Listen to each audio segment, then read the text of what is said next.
Hi, I'm Mike Conlon, your host of the Weiser Books Radio Hour. Today's guest is Ingrid Kincaid, also known as the Rune Woman. She is an educator and workshop facility with over 45 years of experience and author of The Lost Teachings of the Runes, Northern Mysteries, and The Wheel of Life. Welcome to the show, Ingrid. Glad to be here. Oh, it's great to have you on. One of the things that impressed me most about your book is when I was looking through it, I think even at the acquisition stage, the fact that it's basically hundreds of pages of poetry rather than outright prose narrative, which was fairly remarkable. Why don't we give readers a taste of what they're in for when they open up the book? Can you read the first couple of pages, the introduction? Be glad to do that. I start out with nothing I say is true, everything I say is true, and the truth lives in the questions. So, life is a story. This book is a story. Each time you enter the story, it will be different. You will be different. The words will be different. Life will be different. Life is a question. This book is a question. Many questions, changing questions, questions with no answers, questions with no right answers. This book is alive. This story is alive. You are alive. This book is a story. Life is a story about the runes, a story about the tree, a story about the winds and the horizon, a story about the ancestors and you standing in the center. Ancestors are life, ancestors are stories. This book is an ancestor. Ancestors tell us who we are, ancestors tell us where we come from and where we are going. This book is a useful a tool for using, a tool for asking questions, a tool for asking questions with no answers. You are standing in the center, turning, asking questions, remembering the future, foretelling the past. This book is dedicated to the stories. This book is dedicated to the questions. This book is dedicated to the place where you live in the story. That is fantastic. And it's a great intro to this interview because I do have questions and I'm probably not going to get straight answers, and that's perfectly okay. Uh, Ingrid, the one thing you opened up with was the statement, nothing I say is true, everything I say is true. The truth is in the questions. What do you mean by that? Well, I believe what we forget is that what we believe and how we frame our lives is based upon the experiences that we have and also the things that we've been told. And we, in addition to being told things, we're also told that the people who tell them to us we can trust. And when you change perspective, when you move someplace else, when you look at something from a different way, then the story has to change. And to be fixated on this is the truth and this is the way it is really causes us to live in a place of constriction and tightness rather than the possibility of, like, I wonder what else is true. I wonder what else is possible. And in that question is the adventure of being alive. And I think it's the booby prize to think you have the one right answer, because then you stop the exploration. So that's what I mean. Because people will read my book and disagree with it. People will read my book and agree with it. And it doesn't really matter, does it? It just does that opportunity to look at something from a different way. And bless my youngest son, he said to me, there was a review about the book that troubled me, and he said to me, Mom, why would you want to write a book that everybody liked? And I thought about, it's like, yeah, that's right, because if everyone liked it, it doesn't actually say anything, then does it? It Right. has to be that we speak things that are controversial or speak about things that ruffle people's feathers or that are completely different than what is being said by the masses.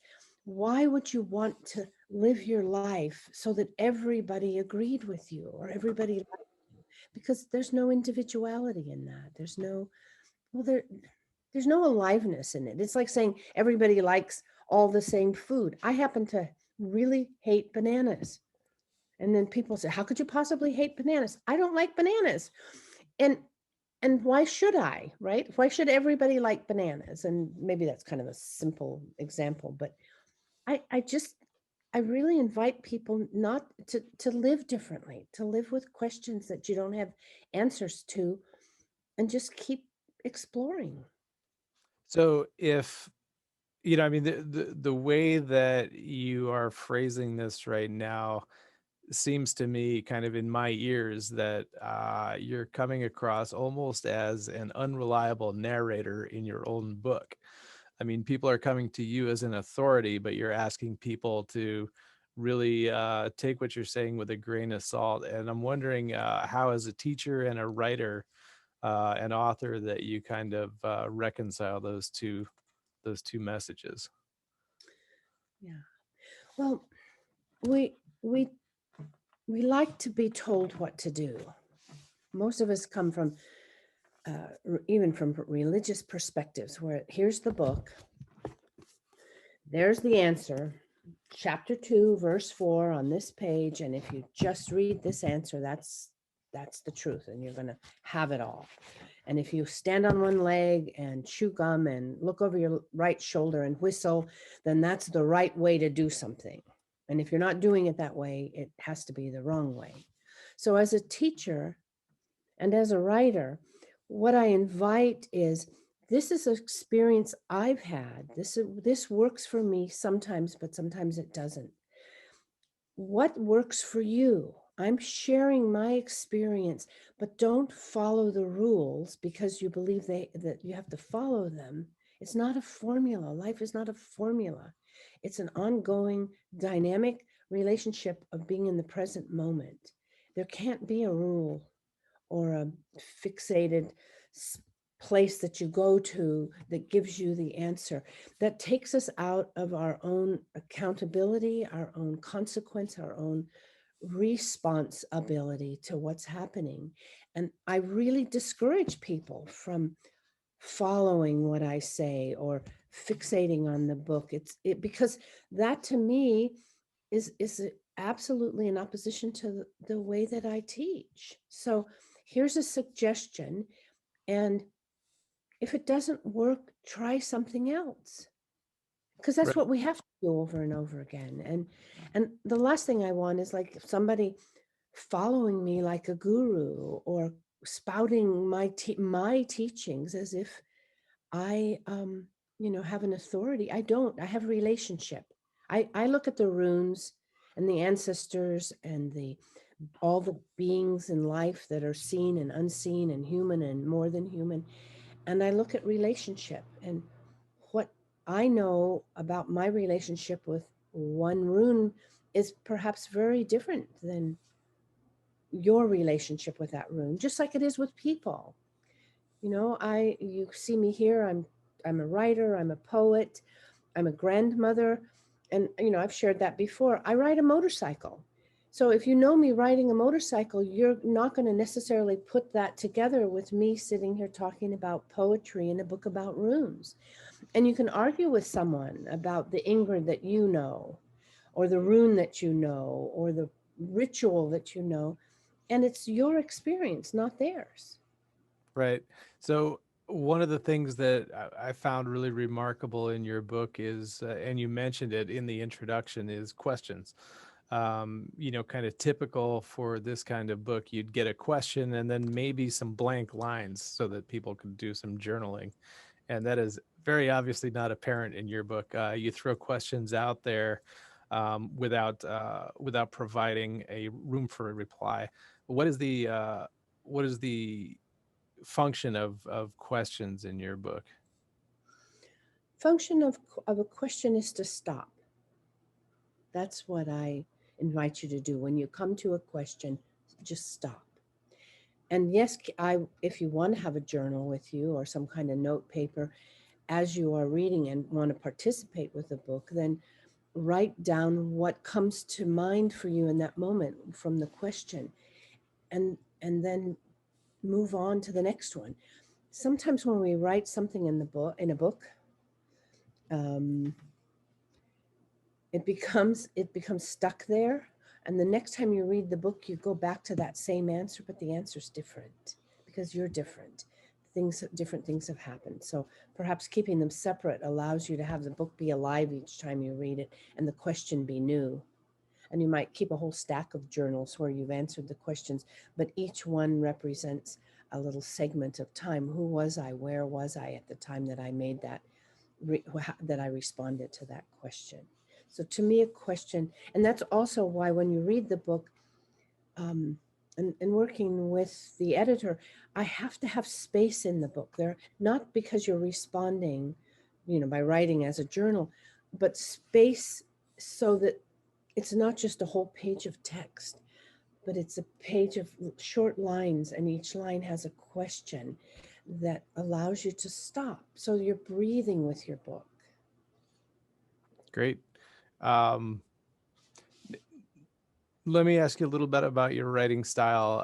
I think people get a taste for it with your introduction there. And like I said, I mean, you drop questions kind of in the middle of chapters, they're interspersed throughout. Your writing style to me reads as very almost stream of consciousness, but with a very obvious um, teaching and informational load that goes along with it. Is that typical of your writing style, or is that specific to this book?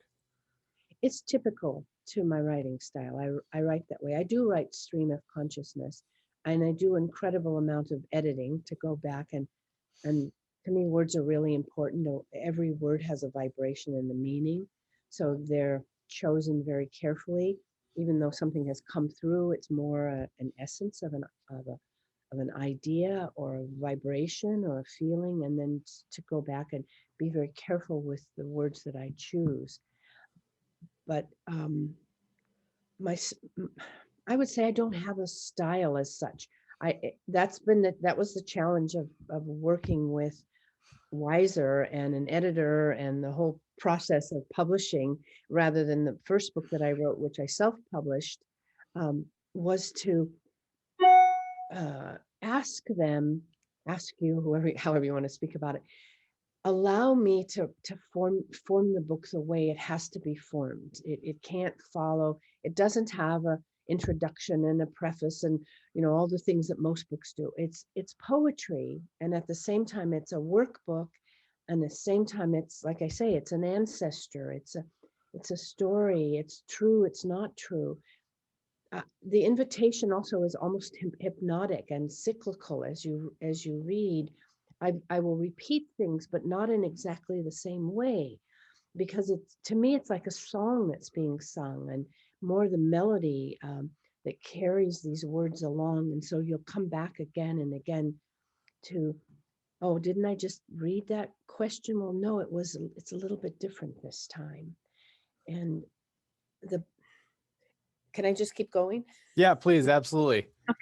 Well, the book is based, there's a series of 5 questions that came to me as I was developing, looking for a way to express what I had been shown many years ago, as I speak in the beginning, kind of shown on the ceiling at night with these shapes and stars and things.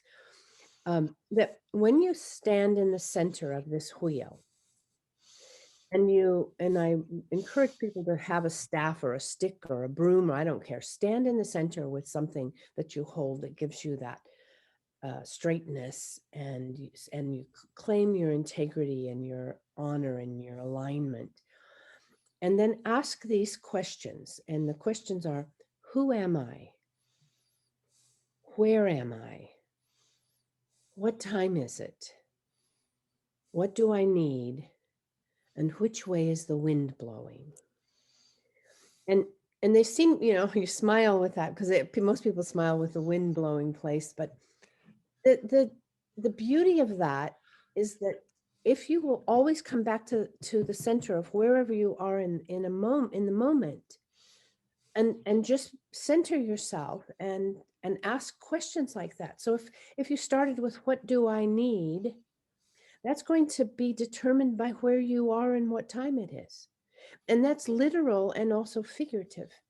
If I'm standing outside in the middle of a blizzard, it's freezing cold, and I don't have a fire and I'm hungry, what I need is going to be very realistic and practical. And it's also important for me to know which way the wind is blowing, right? Literally. Literally. And I think sometimes some of the spiritual formulaic stuff gets us la la la up in what I call the high vibration of disconnection. And we live on the earth, and we have to always come back to this place of like, here I am. What do I need right now? And I think we'd all be well served by that. And over again in the book, that's as I take you to the center and I say, look toward the horizon. It doesn't matter which direction you look, there's always a horizon, which is that place where you can't see any farther. That's the limited circle of sight. And when you stand there and you look forward into something, you can never get there. You move toward it, but it's always changing. And what is beyond the horizon is actually something that already exists. You know, whatever you're walking toward, it's already there. It's not. So that's also why I say when you turn around and you walk toward the horizon in a different direction, you're walking into the past of what you've already experienced, and you're also walking into the future. I really wanted to name this book um, Beyond the Horizon and Beneath Our Feet. That's what that's where, but then I was like told, no, you have to put runes so people know it's about runes. But I could have added runes in the subtitle. It's that place of we live in the present moment, but the present moment holds all the past and the future. And that's also why I say that we remember the future and we foretell the past, because it has to do with being in the center and determining who we are, where we are, what we need, what time is it, and which way is the wind blowing. And I think, wind, I have a whole section on the wind, because the wind in Northern traditions, the winds are beings and they bring us information. They carry smell and they carry experience of what's moving toward us in the direction that the wind is blowing. If it's blowing toward us, and if it's blowing from behind us, you better turn yourself around and find out what's blowing from behind, because it could be something you need to walk into or walk away from. Right, right. So you mentioned the wheel or the circle that you're standing in outside when you're uh, carrying a broom or a staff or any implement like that. Uh, you spend a couple of chapters, and then it influences the rest of the book talking about the wheel. Can you go into a little bit more detail on that? What it is, how it works with what you're teaching here? Well, I use the wheel as a point of reference, not as a literal, here's a medicine wheel or some kind of really specific thing. I use it as a reference because when you stand in the center of your own life, which isn't the center of anybody else's life, it's just you there. You can't be standing in anybody else's center. And you turn yourself around, no matter clockwise, counterclockwise, whatever you want to call it, just turn your body around. You have a circle, which is the circle of sight. You have this, and if you're on a hill, for instance, you see the horizon, but maybe I'm in the city and I have houses and buildings and streets, but I still have a circle of sight as long as I stand in the center, turn myself around and ask myself, what do I see when I'm looking in this direction? And if I look in that direction in the morning, that's the place where the sun appears. So that's really tangible and practical. If I move, that's all. All I have to do is take one step in any direction. I will see something new. I will see something that was already there, but that I couldn't see standing in the position that I was in. And also when I move, I lose the ability to see something that I had seen before.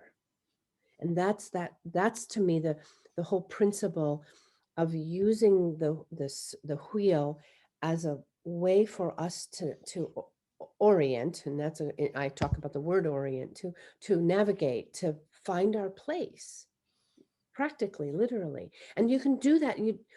If you use this as a tool, even if it's just in the imaginal, when you, like, you're in a conference room and you're dealing in a meeting, and you just imagine yourself, okay, I'm standing in the center of my own life. What am I seeing? What's around me? What's going on?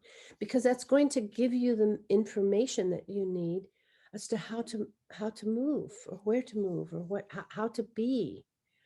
And so I attach this, I take the directions, because again, we understand life by directions. Maybe we don't now with the GPS. You find people that don't, like, turn and face the rising sun. As I don't have a clue. But we, as humans on Earth, that's the only way we know where we are, really, is by orienting, and that word itself meant the direction from which the sun rose. And so I speak about that is, in the past, when that word was formed and used in Latin, the people living in, let's say, Rome, if they faced in the direction of the rising of the sun, they called that direction the Orient. They oriented themselves. And so that became the countries that were in that direction. If I stand on the west coast of the United States, here in Portland, where I live, and I face the direction of the rising of the sun, technically New York is the Orient, right? I mean, it's the place where the sun rises up, because I'm looking east. Right. So we orient ourselves with relationship to the earth. Where am I? And that goes back to the experience of it.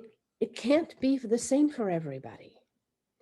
If I live south of the equator, then the way that the sun moves across the sky is, it doesn't arc to the right, it arcs to the left. I would have to face north and move my left arm in that direction. Up here in the northern hemisphere, we call that counterclockwise, or if you're in the Wiccan tradition, they call it Widdershins. But when you're in the southern hemisphere, the sun arcs in a different direction in relationship to your body. So you can't have a teaching that says, if it goes this way, it's good, and if it goes that way, it's bad. Right. Because all you have to do, I work with people globally. If I work with a woman in New Zealand, just because the sun goes across the sky to the left doesn't mean it's bad. So that goes back to asking yourself the question, when you stand where you are, where am I? Oh, I'm in the northern hemisphere. No, I'm in the southern hemisphere. Then the information, it has to be looked at differently. And so that's what, to me, the wheel is just um, a moving. It's not even a container. It's alive, in the sense that no matter which way you move, the horizon moves with you. And so you're constantly moving into that which already exists, even though you can't see it. And what you leave behind is that which you've known, but you don't see it anymore. And it's a very different way of being with experience. Yeah, I get that. You had mentioned motorcycles before, and it's very interesting being in the middle of a long trip and kind of that forced perspective. You've got that circle around you, behind you is where you came from. You know what was there, but you don't know what's there now. And in front of you is that horizon that you're traveling towards, and you know it's supposed to be there, but you don't know until you get Don't, there. yeah, because we're always restricted by what we can see. Right. Limitation is ourself in the present moment, and how big our circle of sight is.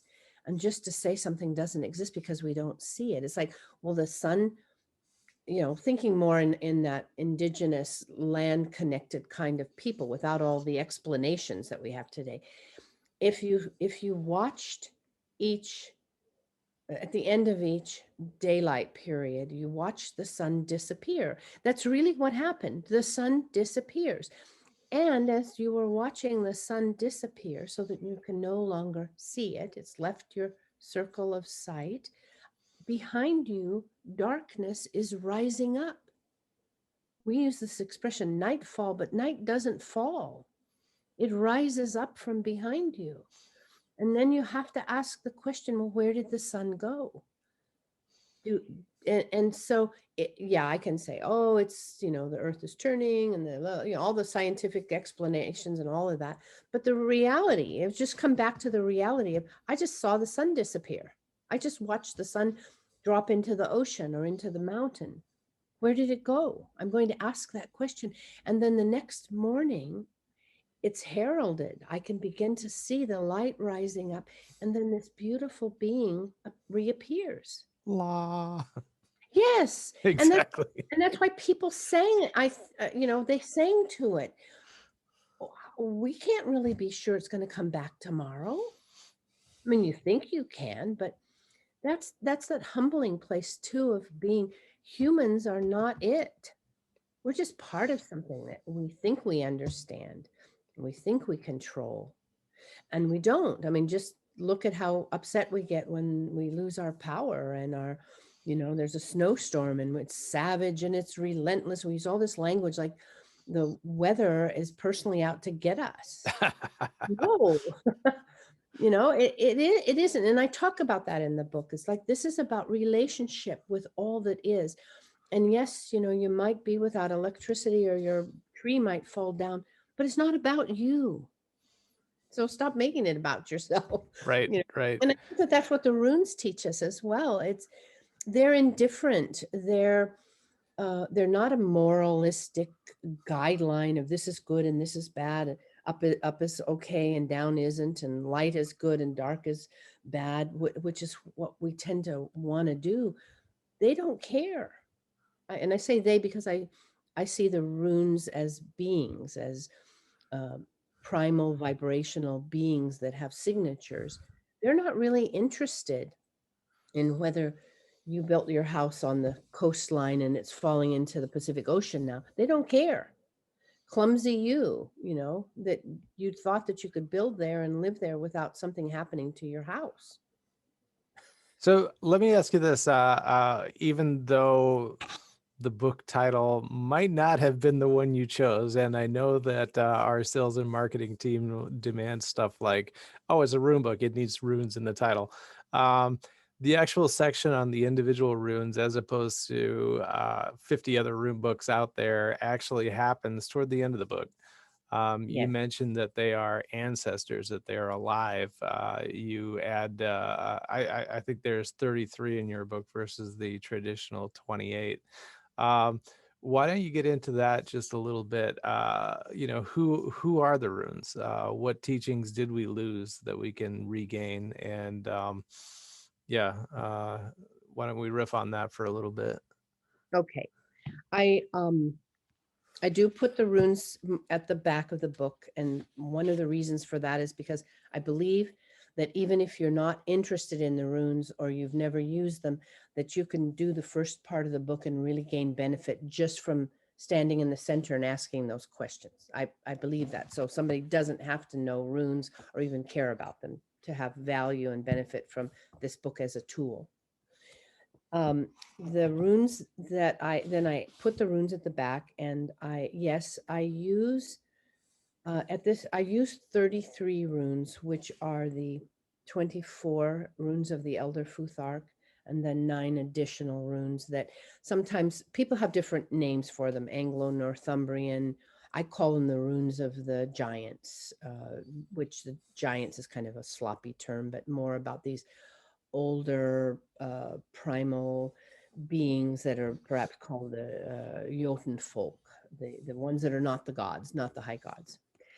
And I also, my experience with this work over many, many years is that um, there is no limit to the number of runes. It's like the stars that we have a collection of a handful and another handful, and that this just is a very limited amount of information that we have because of the limit of the runes that we are familiar with. Maybe that's also true, like how we know the stars we can see, but we don't know all of them. So to get fixated on these are Odin's runes and these are, additional runes. I think that that's a useless conversation. It's just, this is what we have.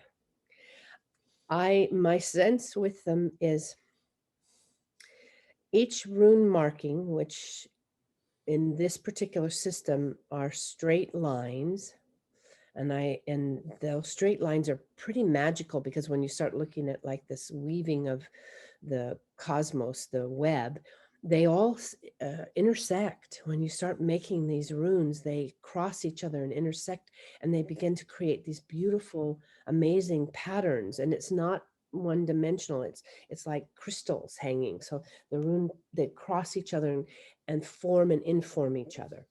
So I think that that's part of the beauty of their straight lines. And so when I look at a rune shape and I say, this is the shape of a rune that we commonly call Feu or Urus, doesn't matter. This is the signature of a being, and maybe not a being like we know, that has form and, not a human, but a being that exists through vibration, and that vibration makes a sound whether we can hear it or not. But this sound, these sound waves that go constantly through the cosmos, that are coming from these beings that form this beautiful tapestry of shape. And that in order to know the runes, you can never learn everything about them, because it's not as simple as saying this rune means this, because that's in the moment. And maybe my experience, and going back to people, we can't know everything about a person, and what you know about me is different than what my kids know about me. So it's, here's this signature of this beautiful vibrational ancient being. And in order for me to relate to it, I have to be quiet and still, and not try to impose upon it my idea of what it is, but listen to it, feel it, connect it, so that I can know it or understand it in that particular moment. And then when they come out, that's why there's so much more color and interest that happens when runes are put together, because they tell a story. They're coming out, they're interacting with each other. And because we have a limited amount of them, they work to give us the best example of what they're trying to show us with the limitation of the shapes that we have. So, for instance, there's a rune called Korth that's about a funeral pyre. It is a simple, stay with me. It's about rapidly consuming fire that you might use to cremate a body. So that's a really fast, intense breaking down to the finest elements. There's a rune that's about an earth grave, burying something in the ground. Now, the same thing's going to happen to the body. It's going to break down into these elements, but the process is very slow. Those two runes come out in a reading, like I'm working with them with a person. And in that moment, it's like, well, but it doesn't feel like we're working with death or dead bodies. That's that feeling. So I sit quietly. Usually I close my eyes, because they show me things when I'm not looking. And the simple explanation of this was, what they told me is, we're showing you in the best way we can what about something that's fast and something that's slow. It had nothing to do with the death. It had to do with, this is the best way for us to get your attention about a process that's slowly breaking down and a process that's rapidly breaking down. That's the way that I experience them working with me and giving me information with the limited number of shapes and information that I have. What I sense happened, going back to the question about the lost teachings and what they can give to us or bring to us, is that in the past, let's go back to the way before the Vikings. Forget the Vikings. That's a fixated craziness right now. Go way back to the time of the people of the runes who lived in the north, the land of, 6 months of darkness and 6 months of cold and glaciers and blizzards. And they came to these runes, as well as the giants, were the beings that lived in that particular realm. And the peoples that were there, whether they migrated or appeared out of the ice, doesn't really matter. They had to have relationship with these beings in order to know how to survive. And so there was a magical dynamic, ongoing conversation with the unseen ones that gave information to the humans so that they could live. That began as with the movement of, Romans or Christians or whatever. They became demonized. Any of these things that weren't monotheistic had to be demonized. They couldn't any longer be okay. There had to be this one God type of thing, and it wasn't okay to talk to the plants or the rocks or the wind. And so I sense that these shapes, these markings that were used and recognized, were preserved by becoming an alphabet. That's what I sense, is that we can keep this body of wisdom by turning these shapes into something that's okay, that's acceptable, because this was also a movement of conquerors that were literate, and the alphabet and the written word was acceptable. That was okay. So if we use these beautiful magical shapes, turn them into an alphabet, we can preserve them, and there would be some of us who would have still remembered what they meant, still knew them, felt them in the vibration of our being. But the thing that preserved them actually became part of the diminishment of them. Because if we take them today and we say, this is an alphabet, I can spell my name with runes, and how people work with them, and I'm going to bind them together, and I'm going to do this and wear it and all of that. It's from the perspective of them as being an alphabet, a language, rather than symbols of beings. And the preservation actually caused the diminishment. And what I sense is happening now is that they're this opening up with the runes, and more of them, and more people being aware of them, is that they don't want to be the alphabet anymore. They want to come back and remind us of this wisdom that we need to survive, because a lot of what they teach and vibrate with is about just practical in knowing and wisdom in relationship to Earth. And we're disconnected from the Earth right now. We're busy up in Mars. It's like, what the heck, what the F are we doing in Mars? We can't even figure out how to feed the hungry on the streets of Portland, Right. So the runes coming back to that way. And that's why I say, as the ice is melting, the runes are being revealed. And that, to me, energetically, those sounds are being released.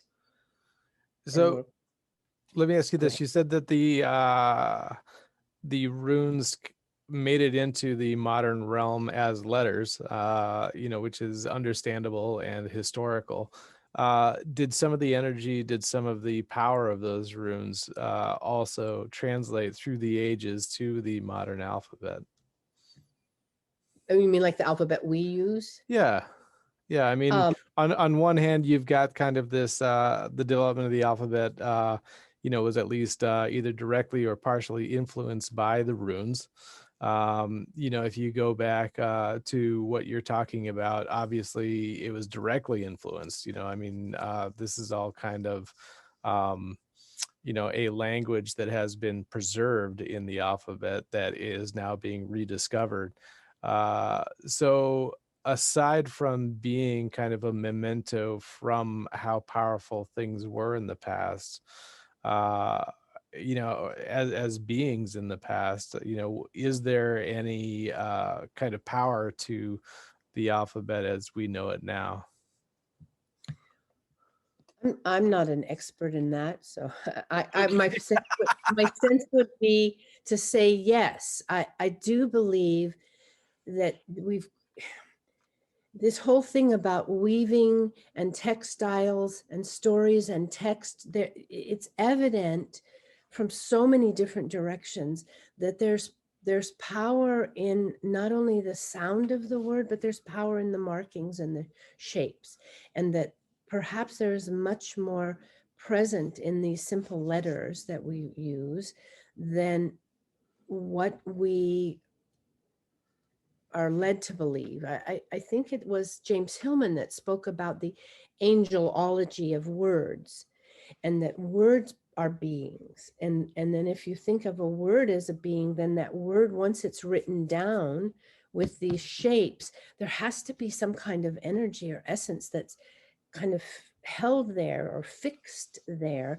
And at the same time, it's alive when we breathe it by speaking it. And maybe that's evident. I think, again, I'm not an expert, so I'm just talking.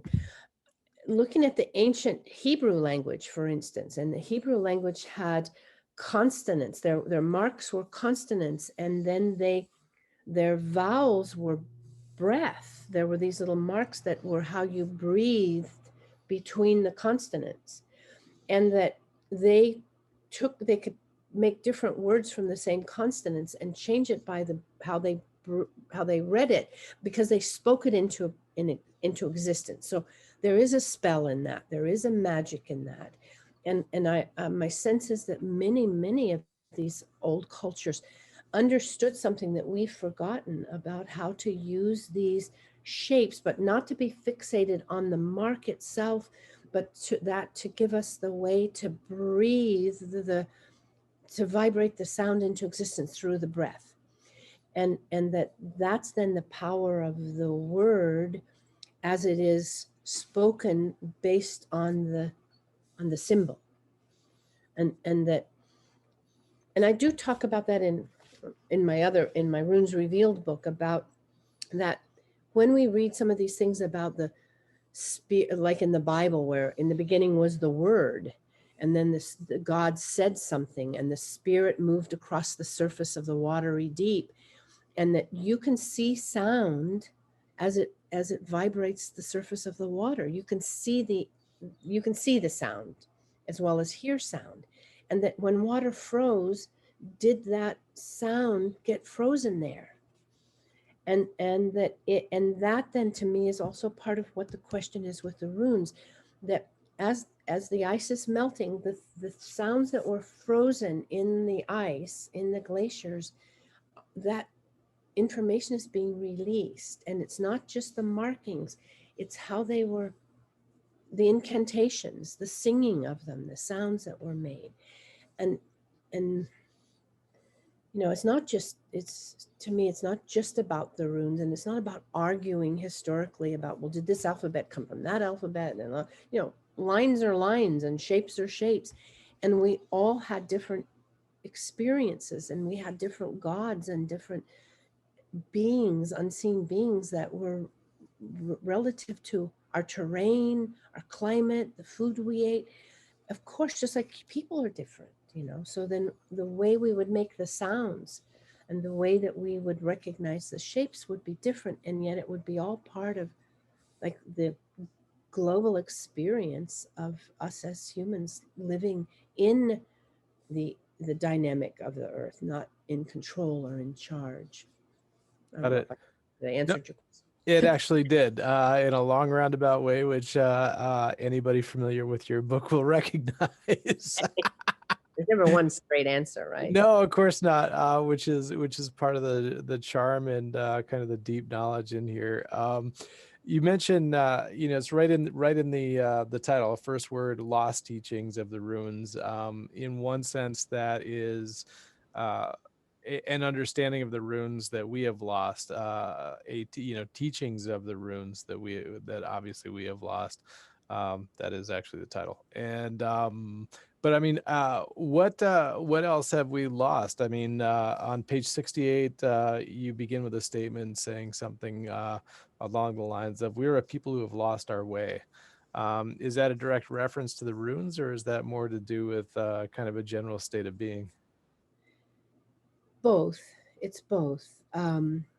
I write, of course, from the perspective as a, I call myself a European American. That's my roots. So I write from the perspective of a person who has a history and an ancestry that comes from that part of the world.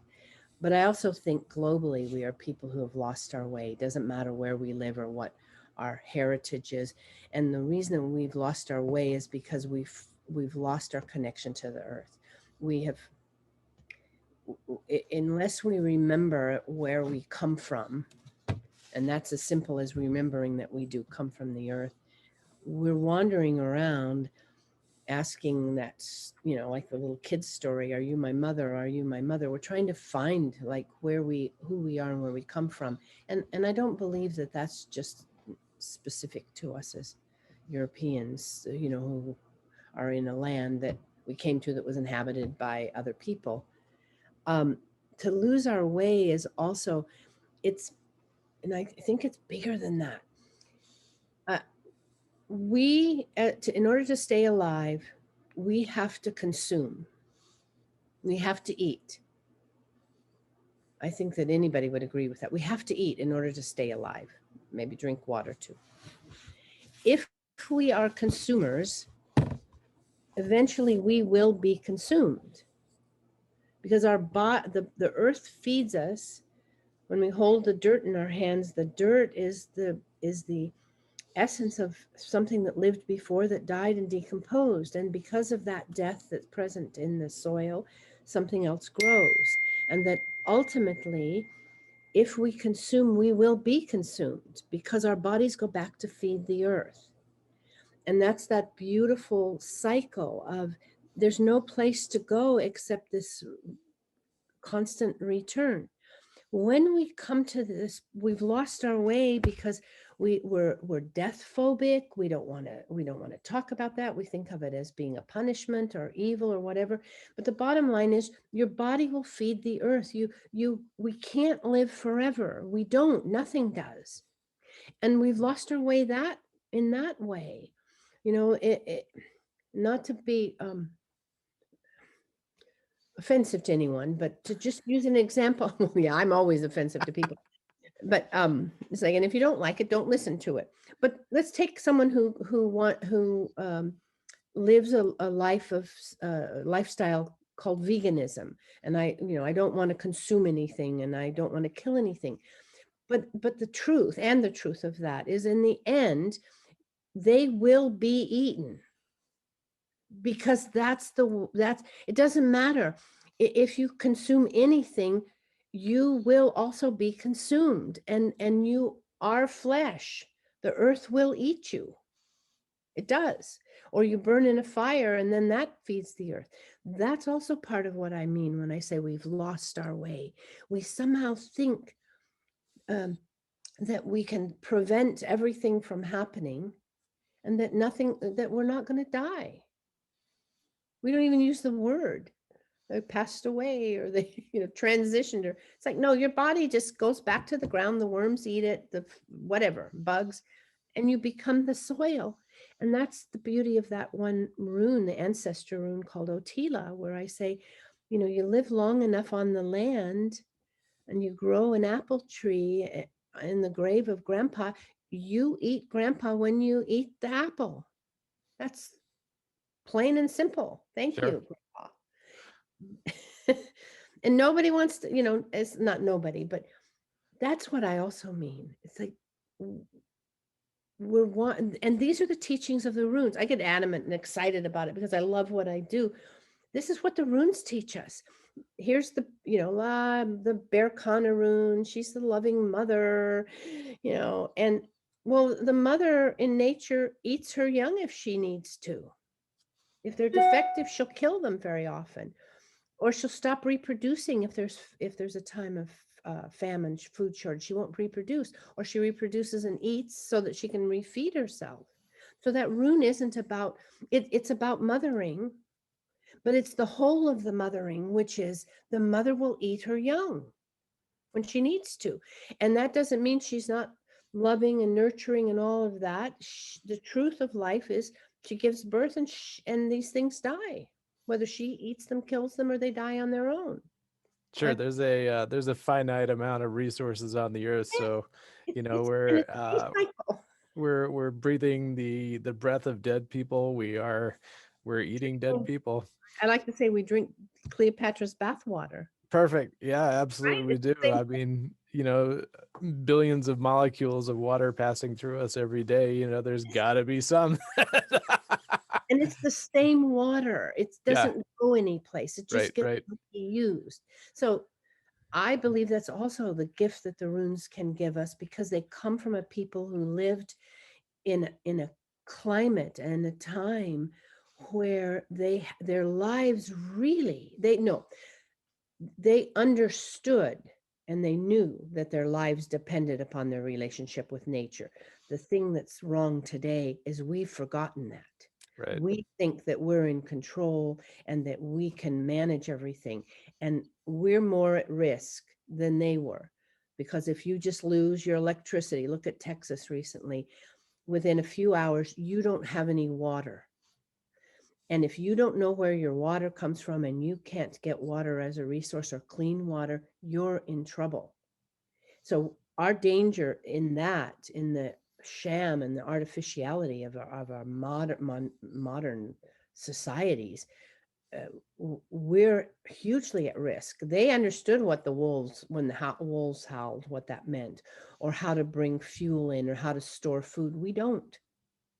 And that's also part of having we've lost the wisdom of this body of knowing that reminded us that we only could live when we are in right relationship with the place we come from, but also the place that feeds us and then takes us back again.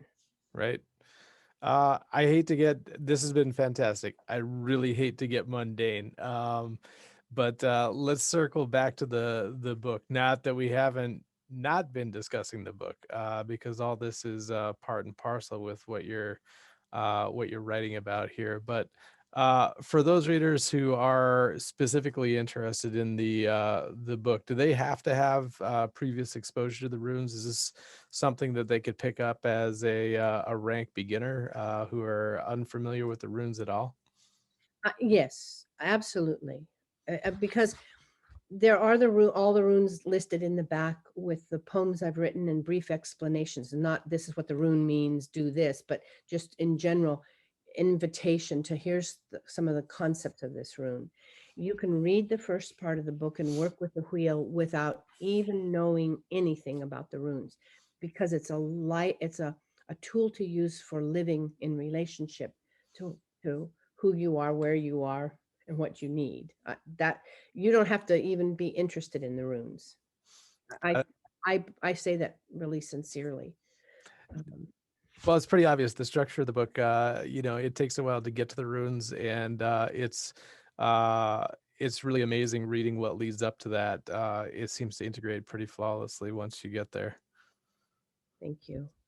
So, as promised before the show, I'm going to give you an opportunity to let people know how to get in touch with you, where they can find you online, and how they can contact you via social media if you participate.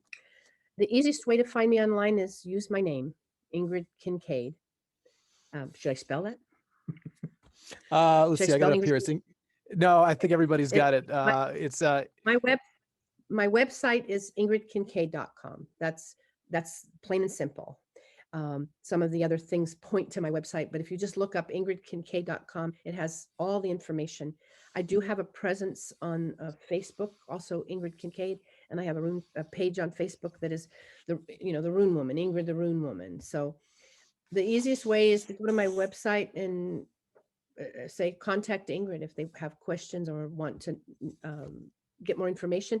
And the books are available. The book is available, online, Amazon or Barnes and Nobles, bookstores. Ask for it in your local bookstore. But perfect. it's pretty simple. Just my name. You can find me, and you'll recognize me with the hair. That's all. If there's nothing to do with my hair, it's not me then, unless I have a hat on or something. Perfect. Ingrid, thank you so much for being on the show. Thank you so much for taking the time. Be well. Thanks, you too. You've been listening to the Weiser Books Radio Hour. Find us online at www.weiserbooks.com and wherever you listen to podcasts.